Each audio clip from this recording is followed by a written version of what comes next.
Who has had a good week, Wojciech? I'm giving a good week to 1.4 million European gamers who, led by the Stop Killing Games movement, signed a petition defending all their computer games. So I saw this being reported on, and my first instinct, actually for quite a long way down to the article that I read about this, was that Stop Killing Games was a movement that was like trying to stop killing games being made, like to ban games that would harm kids' mental health because it's too much shooting and stuff. But that's not it, is it? That movement is yet to be born, I think. And I don't see why we shouldn't start it, because I remember feeling kind of weird after slaughtering thousands of enemies in games like, I don't know, Unreal or Carmageddon or Quake when I was 10 or so. Yeah. But the movement we're talking about today should really be called Stop Publishers from Destroying the Games They Sold to You. Okay, that's a clearer but less punchy name for the movement. Who are these publishers and why are they destroying games? Yeah, so for those who don't really play games, publishers are like music labels, but for gaming. So they finance, market, and distribute the product, which in their case is video games. And actually, I know that Katie was an avid gamer when she was a kid, but have you ever played any computer games? I've never really been a gamer. I was the kind of kid that would go and watch my friends play Age of Empires or Sims. That was like the extent of my gaming experience. So that was pre-Twitch behavior.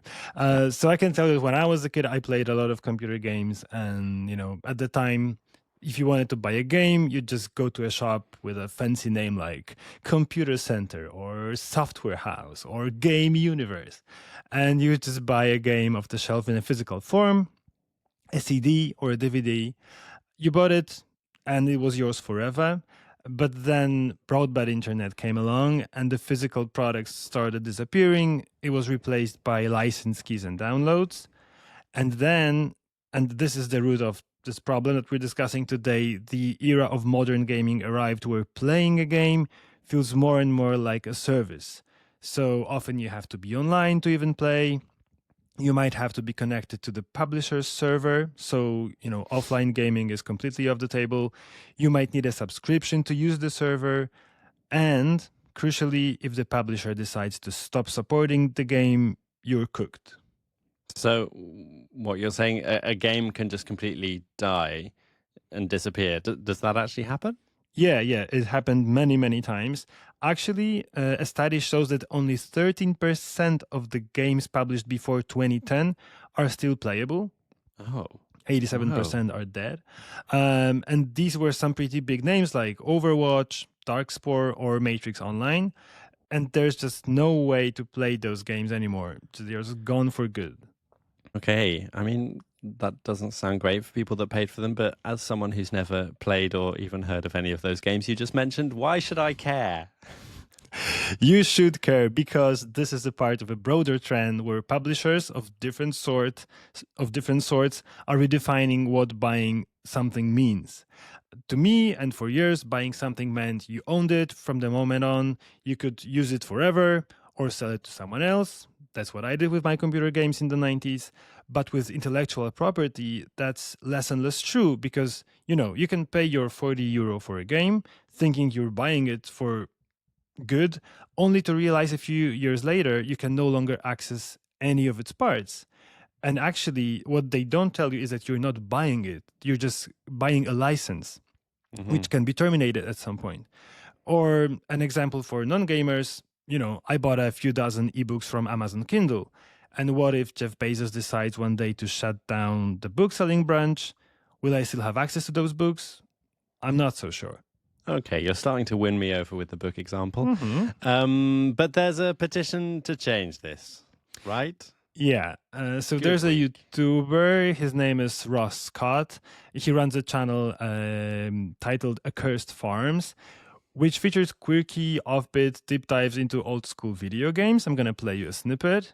I guess if I was drunk enough, I might climb out the window here and pull some hang time on the electrified tram rail. That kind of reminds me of that squirrel that got caught between the power lines one day back at MIT. The thing caught on fire and got fused to the wires, which caused a transformer to blow up and knock out the power to all the campus. And Ross, for years, has been criticizing how games' lifespans depend entirely on the publisher's will.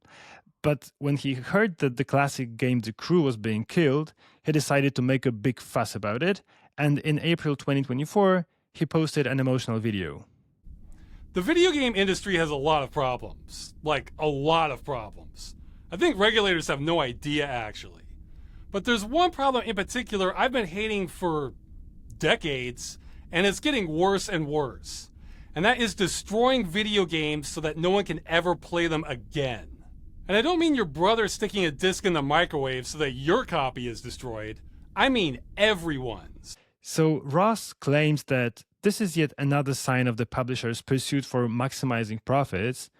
Not only are they not interested in sustaining servers that don't bring big money, but also he claims some publishers destroy the game's codes so that they couldn't be carried on by fan communities. And that, he suspects, is straight up illegal. Thus, later in the video, Ross announces the launch of the Stop Killing Games website and asks people to support protests in their countries. And how has that gone? It didn't get much traction in the US, Australia, or Brazil, but it set the internet on fire in Europe. Oh, interesting. Why is that, do you think? I think we really should praise Europe for that. We have an environment where we can petition for something like that. And basically how it happened is that the movement snowballed. So people brought in expertise they had, and apparently some savvy EU lawyers joined the pack. And eventually they decided to pursue a European Citizens Initiative. Do you know what that is? Do I know what that is? Who do you think I am? Of course. It's a bit more than a petition, though, Wojciech. It is a very nice mechanism that all of us can use. So basically, you have so basically at least 7 EU citizens from 7 different member states must come together to create an official proposal on an issue. And within 12 months, they need to collect at least 1 million signatures from across the EU, hitting minimum thresholds in at least 7 member states. Yeah. And then what's the next step again? I mean, I boldly claim that I knew everything that happened with the European Citizens Initiative. Yeah, I mean, everyone had to refresh their memory about that. So then the European Commission must consider the initiative and respond publicly, explaining what action, if any, it will take. Organizers may also be invited to present the case to the European Parliament. And it has worked before. I checked that, and there was a Right to Water initiative, for example, and it pushed the Commission to strengthen public access to clean water across Europe. Another one I found really interesting was the Stop Vivisection campaign, and it secured significant funding to reduce animal testing. But they can also just ignore the petition, right? Yeah. They can also just ignore the initiative. I mean, they have to respond to it, but they don't necessarily have to do anything. No, it doesn't mean that the change is imminent, but at least they have to publicly respond. So, in case they don't do anything about that, they would have to explain why will we allow publishers to kill games, which really seems to be because, being a law school graduate, I did some investigation into that. And actually, it seems that, deliberately killing games is actually illegal. Oh. Yeah, it's obviously it depends on the license agreement or the the agreement when you buy the game, but it doesn't seem like this should be allowed to be done. So you think it's really about enforcement? Yeah, I think it's a great thing that they made everyone talk about this and that they brought it to the European Commission's attention. So I think the answer should be pretty strong in this case. And will they get an answer? Like, have they reached the threshold of 1 million signatures and all those minimum thresholds in all the different member states?